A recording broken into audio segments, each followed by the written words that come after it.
केंद्रीय गृहमंत्री अमित भाई शहा यांनी कुणाला भेटायचं आणि कुणाला भेटायचं नाही याचा सल्ला देण्याचा अधिकार संजय राऊत यांना नाहीये। संजय राऊत तुमच्यामध्ये एवढीच खुमखुमी असेल तर मातोश्रीवर जाऊन उद्धव ठाकरे यांना सांगा की ओबीसी समाजातून मराठा समाजाला आरक्षण दिलं पाहिजे का। आधी संजय राऊतांनी उद्धव ठाकरेंना विचारलं पाहिजे की त्यांची याबद्दलची भूमिका काय आहे आणि त्यानंतर गृहमंत्री अमित भाई शहा यांच्याबद्दल बोलावं। महाविकास आघाडीनं सातत्यानं मराठा समाजावर अन्याय केला, सातत्यानं मराठा समाजाचं आरक्षण नाकारलं, मराठा समाजाला सुविधा दिले नाही आणि ते आज गप्पा मारतायत। अमित भाई शहा हे मुंबईमध्ये आलेले आहेत आणि त्यांनी कुणाला भेटावं कुणाला नाही हा त्यांचा अधिकार।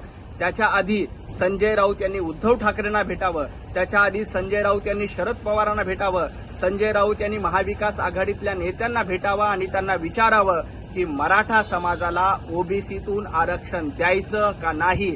आधी या प्रश्नाचं उत्तर द्या आणि मग अमित भाई शहा आणि देवेंद्रजी फडणवीस यांच्यावर बोला।